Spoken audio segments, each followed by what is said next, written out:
welcome to the latest episode of Trauma Talk. I'm thrilled to welcome Lance Corporal Simon Moloney, who served over 10 years with the British Reconnaissance unit as a sniper, completing multiple tours of Afghanistan. He was awarded a conspicuous gallantry cross after being shot in the neck, treated whilst under fire and continuing to fight on. After his final tour, Simon developed PTSD, and today we're going to have a chat about his experiences and journey to recovery. Thank you so much for joining me today, Simon. It's a pleasure to have a chat with you as always. No, pleasure's mine. Thanks for having me on. And yes, it's great to talk about these things. I think the podcast is doing really good things. Thank you. Should we start with your journey into the army and what led you to want to join the army? Yeah, sure. I was fairly bright at school. I was all right. I come from an area. I grew up on a council estate, and just as a young lad, you think the world's your oyster, and if you want a bit of excitement, and just no disrespect to anyone, just the opportunities around my area didn't interest me. I was always interested in army stuff and military stuff and guns and running around and stuff like that. So there was Iraq going on, there was Afghanistan going on. I wasn't clued up politically, but I just thought getting involved in that would be exciting as a young lad. As an 18-year-old, going out to Afghanistan was very exciting. So that was all I was ever going to do. I left the army. I left school and joined the army at 17, just a couple of days after my 17th birthday.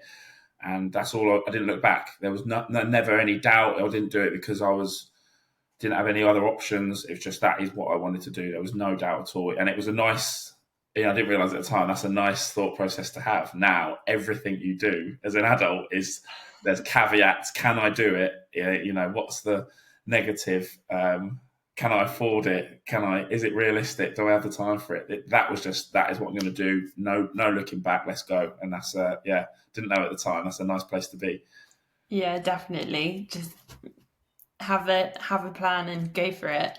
Yeah, for sure. And so you were in the army for 10 years? Yeah, 10 years. So 17 to 27. I did one Afghan tour when I was 18 in 2009. And then another when I was 22, 23 in 2013. First tour was in the winter. I was 18. I didn't really know what I was doing, if I'm honest. Look at pictures of myself now, knowing what I know now, and you're like, oh, what were you doing there at that age? I had good people around me. That's why I survived. But, my platoon had... or troop had 30% casualty rates. So 1 in 3 of us either lost their legs, life-changing injuries, or died. Mm-hmm. And again, I had good people around me. They really must have steered me. I still didn't need to shave at that point. And also, you're 18, right? Like, you don't have anything to compare it to. So you think that is what war is like. Mm-hmm. I think if I was to, I remember saying this to you before when we met, if I was to go through that tour again at my age now, I'm 33, it would absolutely destroy me. Mentally, I would have real issues. I'm sure I would have got through it, but it would have completely unraveled me. When you're 18, physiologically, the part of your brain that computes risk isn't there, hasn't developed yet, and you're just up for it. That's interesting. And then looking back in hindsight, people who may be a little bit older in positions of power or positions of command with a bit more responsibility and a bit older, I can understand why that tour affected them differently. You just got things on, you're thinking differently, and it was quite punchy. Yeah, and I can completely understand how it would affect you differently then compared to now. Like you said, if you process things differently, you're more aware of the risks, and just think about all of those things in a very, very different way. So was it 2 tours or 3 tours that you did in total? I did 2 tours. My second tour, I was 23. I'd been to Afghan before. I knew what was happening. I'd seen casualties. And then actually, you sort of realise that,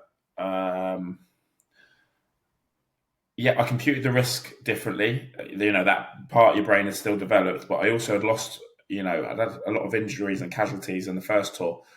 So I was quite an angry guy. I was, a little bit hell bent. I was, no way just wanted to kill anything. But, I was up for the fight with the Taliban. We had beef, we had a bit of history, and I personally wanted to settle the score. I was a sniper, so you're a lot more involved directly. If you do have an effect on the battlefield, it's because you've killed someone, or you've reported on someone to get them killed, or you've called in artillery on someone, etc. You're not going on patrols and handing out water bottles or food to people. You are there for one reason only. That's what I wanted. However, it gives you quite a your mindset is slightly different, say, to someone who had gone out there with a different role, who's in a support role, etc. I'm going out there I'm at the business end, again, what I wanted, and and I had a good tour, and I wouldn't change a thing. But as we carry on through the podcast and talk, it sort of all builds up and alludes to maybe what was happening in the background, and then what eventually happened later on down the line for myself. That tour also, I got injured, so I got caught in an ambush, was shot in the throat. Again, I had really good guys around me. They got me out of the trouble, kept me alive, meant that I could do my job a little bit more. But that was quite a significant event in the tour. I was lucky enough where my injuries meant I went home for 3 weeks, come back out to Afghan to finish the tour, which was important, I think, because I got to get back on the horse after being thrown off, so to speak. I think if I'd have stayed on the horse, or sorry, just stayed at home, then you start to have guilt. Guys are still going out, getting injured. I'd have been, separate from the tribe, which is hugely important, as we know. So I managed to get back on, and then in the last patrol of that tour, my friend Jay Brynin, we were again caught in another ambush. Jay passed away. He was quite involved with trying to keep him alive, the events leading up to it, the events, when he did die. And then straight away then, like I just mentioned then, back on the horse, not a chance. It was, I got back from that, handed my weapon in, flew home, never went back to Afghanistan again. And that's like quite a raw wound that hadn't healed or even processed or anything. And as the years went on, all sorts came out. It was a lot of venom and raw emotion that was sort of thrown into the mix there that took a while to process, and probably still processing it now, to be fair. Yeah, absolutely. Like, these things come and go in waves, don't they? It's not necessarily like a linear journey. One day you suddenly wake up and it's everything that's gone before it is suddenly, it feels okay and is not going to come back up again. And that must have been an incredibly tough way to leave the tour and like you said, not go back to Afghan, and obviously incredibly sad that you lost your best mate in that way. Can you share a bit more about when you did come back, like the experiences that you had and kind of how you were feeling when you got back, and kind of your journey to finding out that maybe you were struggling? Yeah, sure. So you come home, and this is all happening in like a rotation of sometimes a day you'd feel all of this, sometimes you'd feel it all in a minute. You've got happiness with being home, anger because your friends died. I had guilt because I survived, my friend was dead. Anger again that you can't go back and settle the score. Then guilt because you can't go back and settle the score. But then you're happy again because you're seeing your family. As you know, this is all in the first week of being home.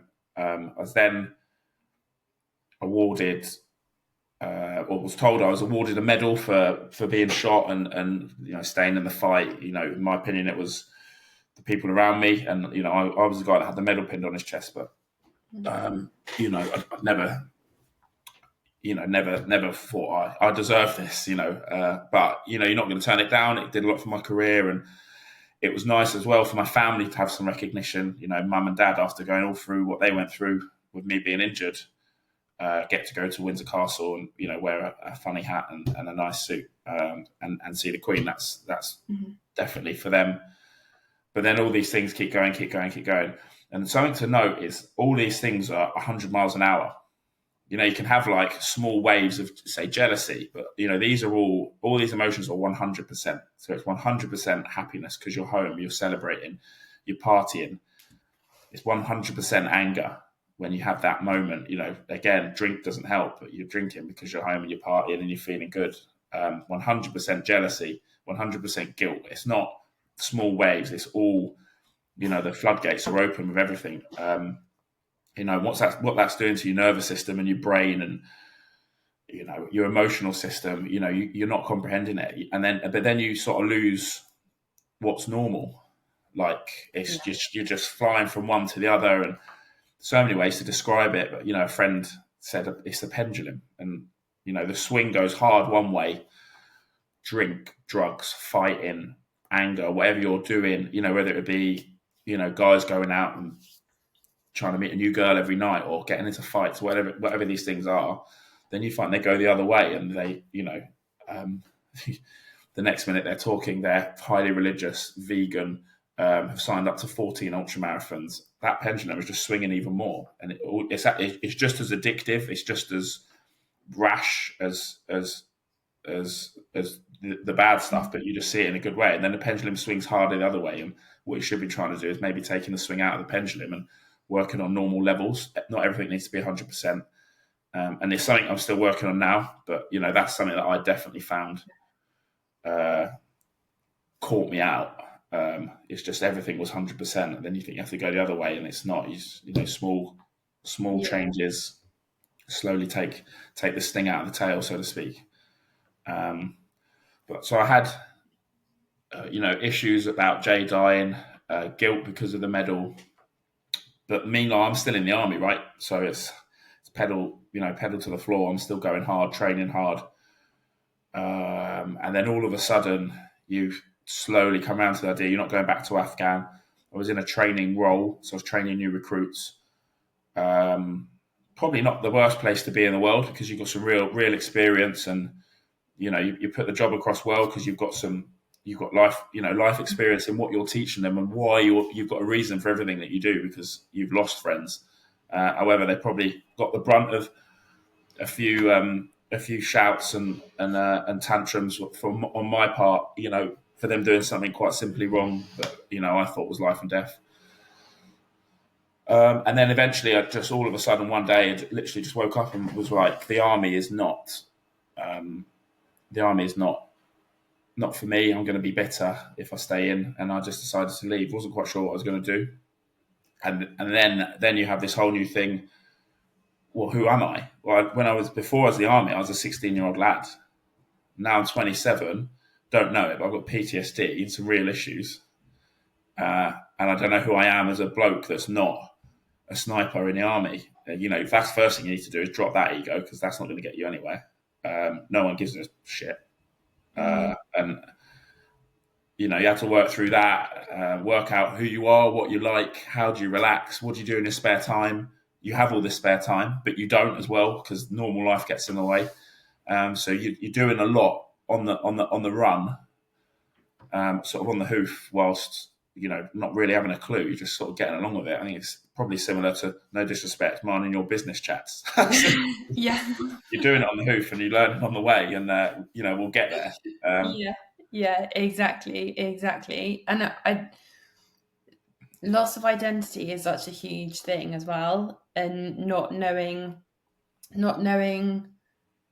who you are and what you like and what you don't. And I definitely relate to that from my own experiences of PTSD as well, and kind of thinking back to who I was before, you know, going through a terror attack and then trying to figure out actually what everything meant afterwards, and who was I and what did I like and what did I want to do with my life, and all of those kind of things, and that trying to figure all of those things out, like you said, whilst doing normal life at the same time, and also whilst you're having these huge emotional swings, which are completely all consuming, because you do literally, it is like a roller coaster, isn't it? You go like up really high and then you go down and then just kind of go from one to the other, and it is really, really tough. And it just feels complete. I always found it felt completely relentless. Yeah, you're tired.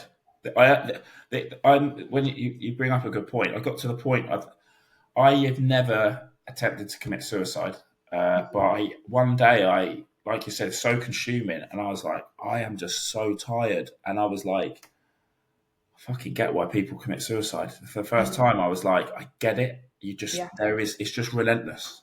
yeah, It's just relentless. Like, when does it end? I'm doing everything right. yeah, I'm taking active steps and doing everything right, and I still cannot get a break. Like, I'm just tired. yeah. I get Exhausted. it. I get it. Some people will, watch this and disagree and say their experience was different. But for me, that was like, oh, I get it, guys. Like, and I Yeah, was thinking, it was shit. yeah, That was the first time for me. I was like, I've attempted to get help in the past. I didn't have a great experience with the NHS, my local doctors. I don't think, I don't think they're set up for that. It's not their fault. But then this is the first time where I was like, right, I need to get some help here, and was like, reached out to a couple of organisations that were absolutely brilliant. But Mhm. yeah, that for me was, you bring up a good point. It's just like, Yeah, I'm just knackered. I yeah, don't know what else I can do. yeah, It's different when you know you're drinking too much. You know, yeah, I'm probably not getting enough sleep, probably not looking after myself a bit, but that almost helps because you've got an excuse. You're like, I'm feeling like this because of this. It's when you're doing everything right and things are still tough, things are still going wrong. Um, and that is the lesson in mental health, I think. You know, these 5 steps that you read in or whatever program you're following, yeah, it's going to relieve some stuff, but guess what? It carries on. yeah, It's like the most adaptable disease in the world. You bring out one antibiotic and it adapts to that, and that doesn't treat it anymore. And this is what it will do for the rest of your life. You just need to learn to keep changing the techniques and cope with it. I don't think you'll ever beat it, yeah. personally. No, no, I agree. It's about having coping strategies and knowing what's going to work for you during different situations and kind of how you're feeling, and always being able to manage that, and also accepting actually that there are times when you are doing everything right and you're still not going to feel good, and you're still going to have an off day or week or month, and it is going to go up and down, and we're not going to reach this place where we feel 100% all of the time, because that's actually not the reality.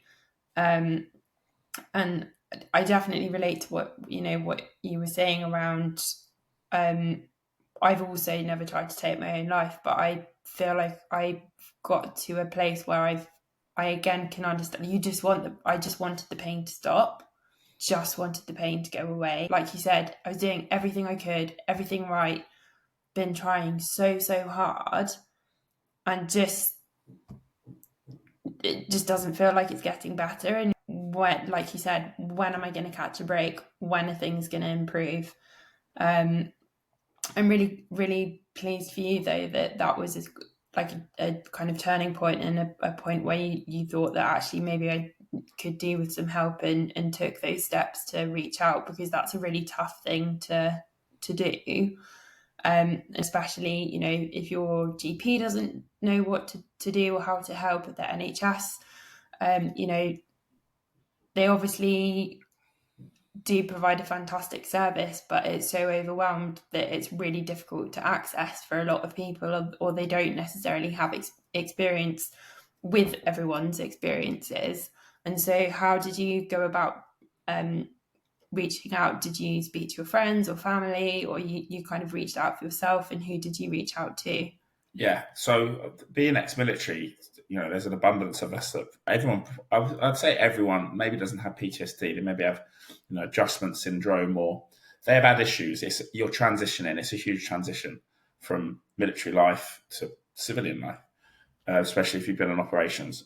Um, so unlike yourself, I had a plethora of people to talk to, and a couple of guys that a guy that just at the right time had said that have a word with these guys.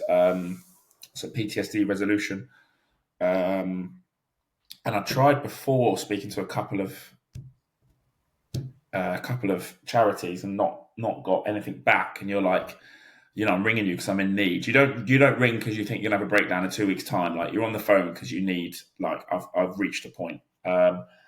PTSD resolution. I mean, I poured my heart out to this poor woman, and she's like, Simon, thank you. I'm just a receptionist, but I'm now going to put you through to someone who will call you back in the next half an hour.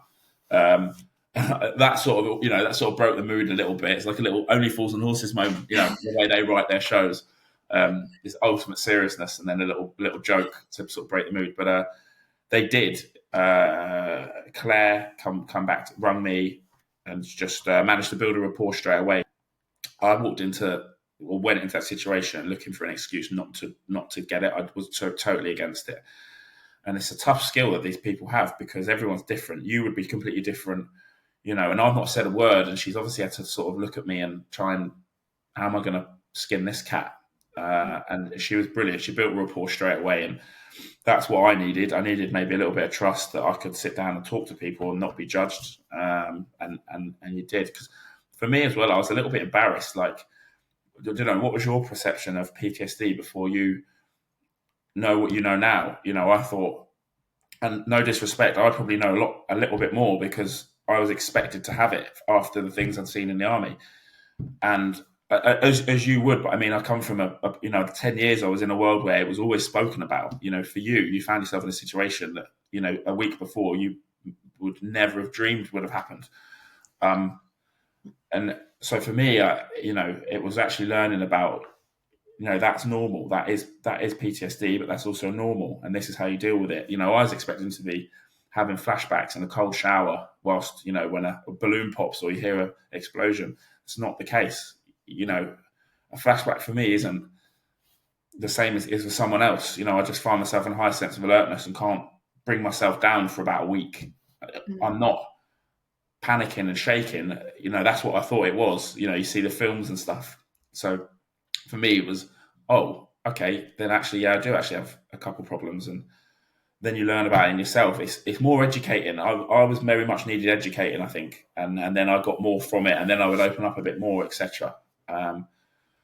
Yeah, it takes a lot of time, I think, to learn. I definitely relate to that. And I think my view of PTSD was that, because I know that it's still quite a common belief that people, feel you can only have PTSD if you've been to combat and been in the army, which actually we now know that there are so many different things that people can get PTSD from. And it absolutely, if you've been in combat or a war zone, you could get PTSD from that, and a lot of people do. But you can also, domestic abuse, violence, road traffic collisions, pregnancy loss. There's just so many different things that can actually cause PTSD and trauma. And I think from my point of view, I knew that potentially what I'd been through could cause it, but at the same time,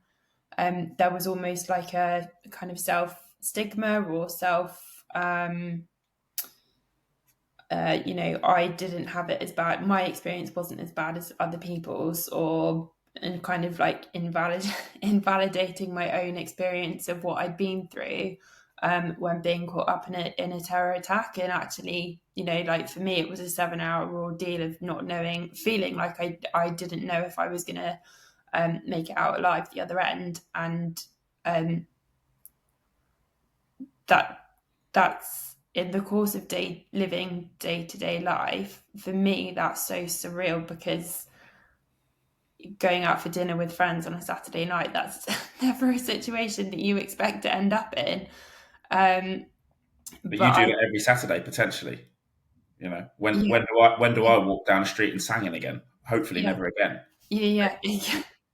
It's tricky. And when you put it like that, it's so simple, but probably took you months and years to get to that conclusion. Yeah, exactly. Because it kind of felt like every time you stepped outside, something was maybe going to happen. And for me, I did struggle with flashbacks, and I somebody popped a balloon or dropped a glass beside me, and I would be in a flood of tears and 2 meters away from you before I could have actually told you what had happened.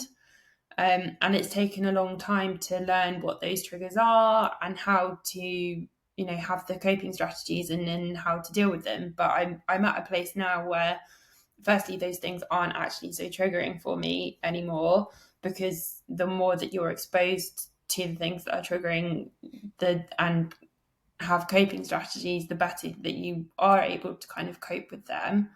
And secondly, I know now how to look after myself in those moments, whereas in the beginning, and maybe this is something that you can relate to, like I had zero idea of what to do and how to look after myself, and I'm just going through all of this like range of responses and emotions and reactions that I don't know what to do don't know what to do with.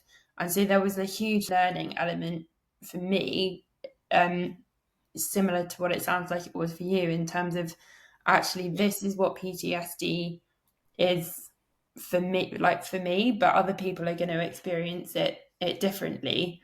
And it sounds as though you said one of the things that you found was being on high alert for a long period of time, but not necessarily having flashbacks. And I think that's also something we all kind of think of this label as PTSD and it looks the same for everyone, but it really doesn't. No, it's not. It's such a wide thing. I what helped me is I came up before I thought I needed counselling. I've come across an app, or went to Thailand, met some ex-military guys there, Australian ex-military. We'd just started Head Up. So we were talking to them, and they just started at the time. It's called Swiss 8. It's an app called Recalibrate with the 8 at the end.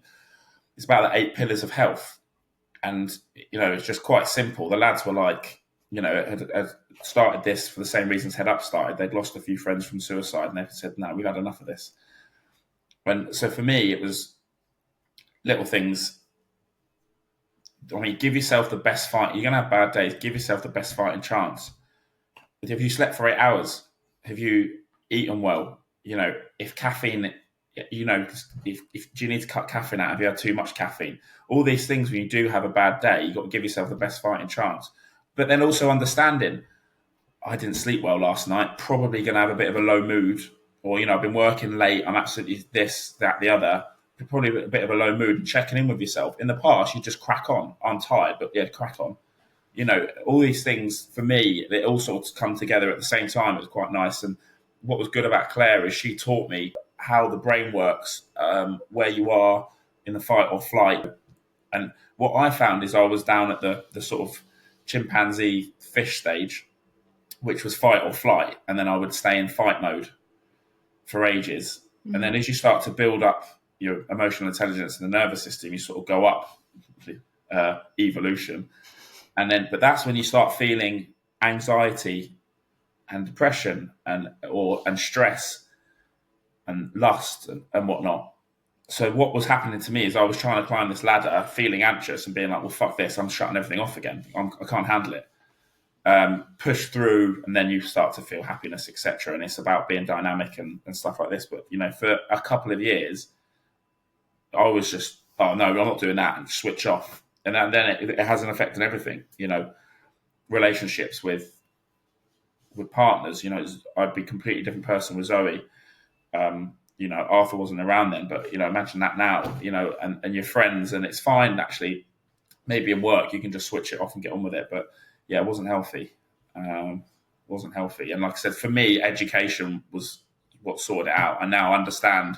I'm a bit like this because of this, and you start to, all these tools come in, and like on your app, you've got the grounding tools, and you just take a minute, bring yourself back to center, accept that today's not the best day, you're a bit tired, but you're back in the room, because otherwise you unravel, don't you, and it becomes frantic. And then depending where you live or an event you're going to, you might be having to go to after work drinks, and you drink a bit too much, and then this thing becomes what could have been a 20-minute pull yourself together and have a moment, could actually end up being like a week-long fiasco, and you need a bit of a break or a full weekend of just hard reset to even bring yourself back to normal again. And then it's a thing then. Well, it might happen again. Spot the signs early, talk about things. I mean, all things that, are incorporated in the app. But I think it's brilliant. Yeah, thank you. Yeah, and it is so easy for like one, you're affected by one thing, and then if you don't take a moment or take a breath, it just builds up and up and up and up. And like you said, and then an hour can turn into a day, can turn into a week quite quickly, and it just gets harder and harder to bring yourself back out of it. And it is about learning the tools that are helpful for you. And again, like the things that different people find helpful. How do you relax? How do you switch off? And like relearning all those things, and also recognizing the importance of doing those things, which I think can be really challenging and really tough, because it's so easy to be like, oh, I don't have time, I just need to do this, I just have to go and get this done, or I have to go and do this work thing, and just try and power through it. And actually, if you can take that 5 minutes or half an hour or half a day or whatever it is to actually take some time out and to look after yourself, it can make a world of difference. Yeah, for sure. It's one of those, that old saying, isn't it? Like you don't know, you don't miss it until you need it. Yeah. Um, and if you get to have this conversation with yourself, before the terror attacks, you just wouldn't. You'd have been like, and to these people, hats off to you. But it's definitely worth learning the signs that if you think things are because things creep up on you, right? And for me, it needed to come to a head, and it was good that day. It just was, it needed to happen. But uh, to some people, it isn't like that. For some people, something very bad has happened, or Yeah. the ultimate has happened before it's been spotted and dealt with, or this is why with Head Up, we want to do prevention rather than cure. We don't want we don't want you to be too far gone. Just come away on a 7-day retreat, learn a bit about yourself, and hopefully you never get there, because some I'm not going to mention the name, but we've had a friend of mine commit suicide, and he did everything right, spoke out, and he was just too far gone. It's just the sickness, it got him, and that was the only option for him. Yeah. That's that. Yeah. It's just absolutely heartbreaking, and how many people get to the point where they feel like that suicide and taking their own life is their only option. Yeah. Do you want to share a bit more about Head Up and the work that you guys are doing? Because it's brilliant. Yeah, for sure. So Head Up's aim is to create a retreat in the UK, centrally located, where guys there's no medical assessment. You just sign yourself on for a 7-day retreat. Just learn how to live a little bit better. I mean, obviously it's going to be aimed at veterans. That's the sector where we're targeting for obvious reasons. But like I said, prevention rather than cure. So nighttime routines, morning routines, how to actually fix your day, breathing exercises. So grounding tools, cold water therapy. Just dip your toe into all these little things, and you can then build a life then that hopefully negates you away from the dark places. Just learn to live a little bit better. And like I said, prevention rather than cure. We're partnered up with, the likes of yourselves. So, hopefully your app can be used as aftercare. We've got PTSD resolution on side. So if there is anyone a little bit too serious, we just signpost them straight to them. And it's just, hopefully we'll start with veterans, but everyone, it's such a great thing. Everyone's talking about mental health now. Everyone can learn the syllabus, say, and then hopefully get it across and just live a little bit better, because you don't want to be relying on the NHS, and hopefully avoid the dark places altogether. So that's our aim. We're in the fundraising stage. We've been operational about 3 years now. We do help people still. We talk to a lot of people. We go around delivering talks. We have wellness days. We're partnered with Gymshark. We do a lot of stuff with them. Those guys are great. So we are doing that in the interim. Sort of that's how we help people. But we're looking really to build this retreat. As you know, fundraising wise is no easy feat. Build this retreat, get that operational, and then go from there. And hopefully, prevention rather than cure. We stem the numbers of veteran suicides or suicide from PTSD, and that's the aim really. Who knows where that journey will take us, but that is our mission. Yeah, STEM veteran suicide.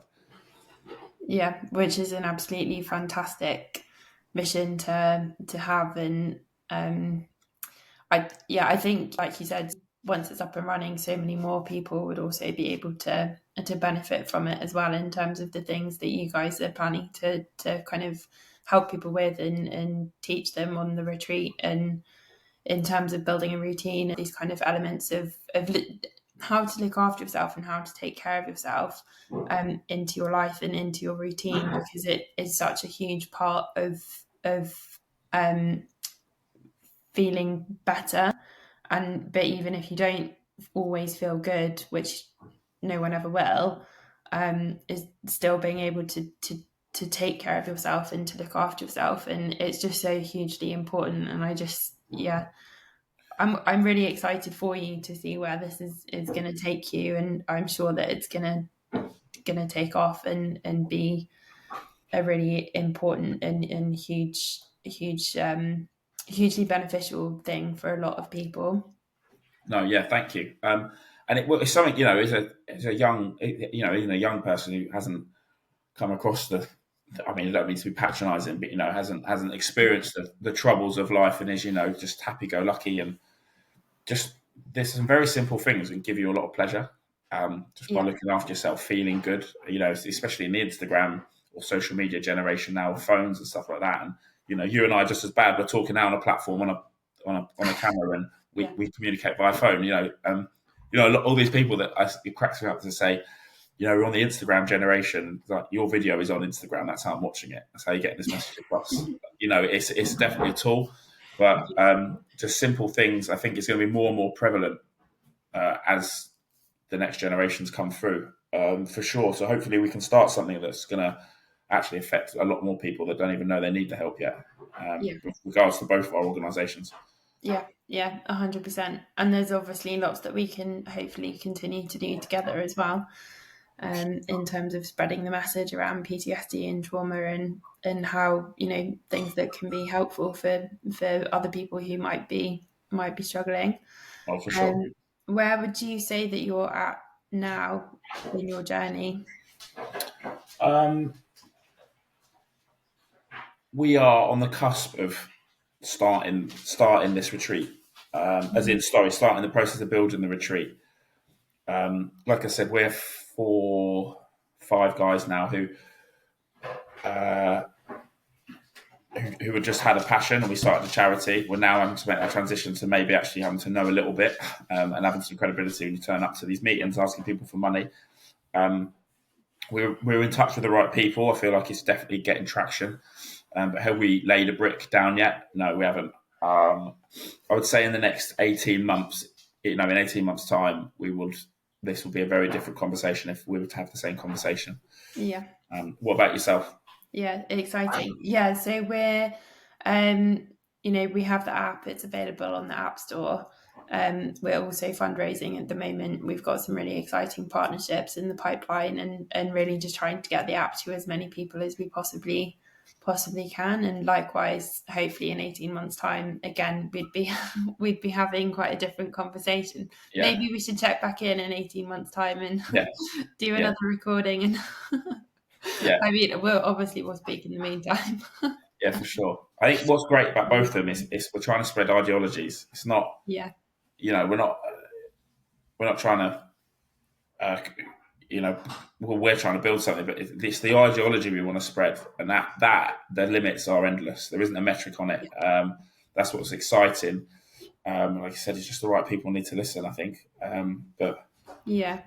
Exactly. And it's also like we said earlier, and when we met at the panel talk that we first did together, and also with this the aim with this podcast in terms of trying to bring these conversations to a wider audience of people, so that actually we can spread the message of PTSD and how it impacts people similarly and differently, and the different journeys to recovery that people have, and just try and put these conversations in front of people, because that panel talk was absolutely fantastic. Obviously, it was a private event, and so it was kind of behind closed doors, or it might be a conversation that you and I, two people who've been through PTSD, would have together in terms of sharing our experiences with each other.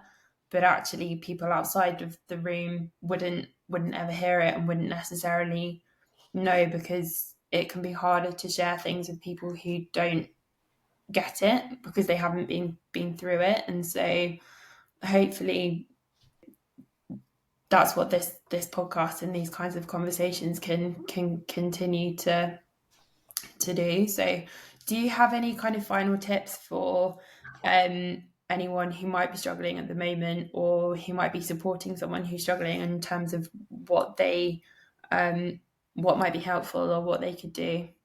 Yeah, this is brutally honest, and I'll say it because it's my own experience. First things first, be real with yourself.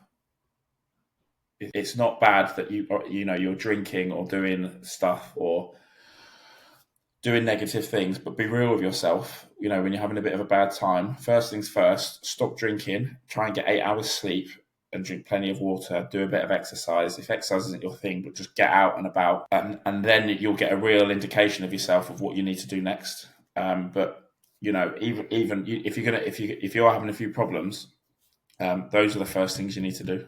And this is my experiences. Still going to counselling, but not being real with yourself. You're still going out drinking loads because you've got, for me, I had a bit of a self-destruct thing going on. Just give yourself the best fighting chance, and you're investing in you. Like, even the most selfish person in the world will get that. Like, you're investing in you. Why are you cheating yourself? Just you know this. You know what's going on. So just as soon as you sort of take that step, the world's your oyster, and that's the exciting feeling. It's going to be the best time. Some of the chats I've had with people, I'm like, he's realised he's have a real problem, and then I'm like, mate, this is so exciting. This is the best time of your life. You are on the start of the best part of your life. You're down here, and anything from here is up. Like, this is so exciting. This is going to be the best thing that ever happened to you. And as soon as that switch flicks, you're working on yourself. It's good to go. That's the hardest bit, is realizing I'm having a few dramas here. Wow, well done. You're on the next step now. Different life. It's all it's all sunshine and rainbows from here. But it pretty much is. You've accepted something's wrong, and now all you're going to do is better yourself. Well done. This is fantastic. That's what I would say.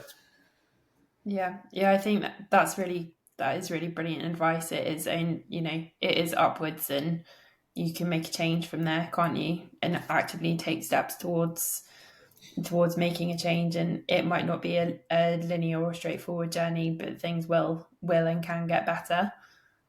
Definitely. Thank you so much, Simon. It's been a pleasure to chat to you, as always, and I'm sure that lots of people will have a lot to take away from our conversation. So thank you so much for coming on to have a chat on the Trauma Talk podcast. No, my pleasure. Thanks for your time. Like I said, what you're doing is great, and I think the app is absolutely fantastic. It's everything you need and nothing that you don't. Thank you. Thanks. Yeah, thank you so much.